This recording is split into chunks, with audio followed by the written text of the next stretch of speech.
The influences run the gamut of a lot of different people, but mostly in the funk area of things. Who are the people that you were listening to when you were thinking of putting together the Red Hot Chili Peppers? Louis Loco and the Love Boats, Jesus Christ and the Mighty Christ Fighters, Los Faces.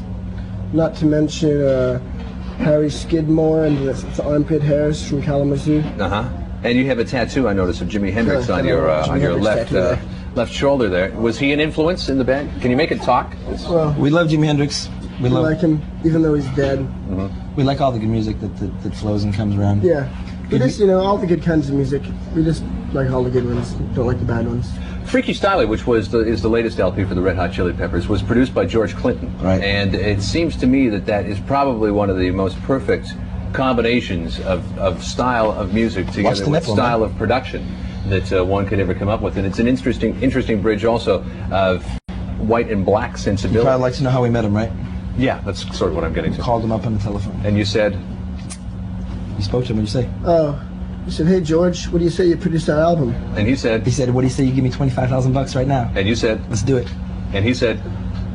And then next thing you know, we weren't even really considering a black and white thing at all, like that. It wasn't really a racial thing at all. It was more like a just get down with George kind of feel. Right. Because you played in James White and the Blacks before, didn't you? For a little while? Yeah, just for a few gigs. It was just a little stint. Did that influence you at all when you were putting together the Red Hot Chili Peppers? I think that was post-Pepper. That was post-Pepper production. Post-Pepper. Uh-huh. It was a post-Pepper situation. But he did party with his Greek mustache. On? He was bringing his little plastic Godzilla dolls to all the hotels. And I'll tell you an interesting little story. When we were playing with James White and the Blacks, we went to go do the gig, and we got to the gig, and we're getting ready to go on stage, and James wasn't there, and he was still at the hotel.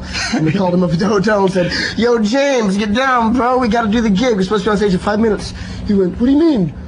We already did the gig. He had a dream that we already did the show, and so he didn't, So he was asleep in the hotel. Yeah. Did he make it down for the gig? Yeah, he showed up. But I think the James White and the Blacks, or James Chance and the Contortions, whichever name you want to put it under, were always famous for a really energetic stage show.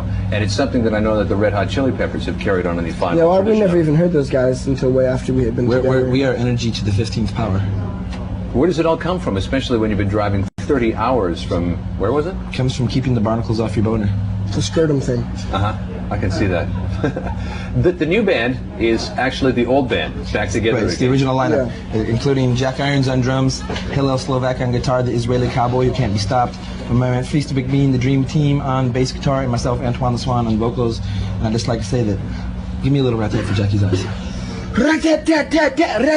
Jackie's eyes are close buddies, right on course. The guy, the body, invisible force. The guy, the cookie green, the bad as anybody. He's a working class, he's a stronger than ports. And definitely the energy is back again with the new old Red Hot Chili Peppers. Energy never left, man. It's just, it's just compounded and gotten stronger and stronger as time goes by. When people leave and they come back, does it make it stronger than it was in the beginning? Well, it's always a little burst of energy when you get someone back, but we always kept the fire burning the whole time through. We never slowed down for a second. But now that we have all the original members back, it's even better, and it's much more of a heavy, soulful groove thing. Which you can check out at Lee's Palace in Toronto this evening, by the way. This evening. 4 Groove Dog Brothers funking out in the street. All right, well, let's have a cut from Freaky Styley right now. Let's do it. Here's John.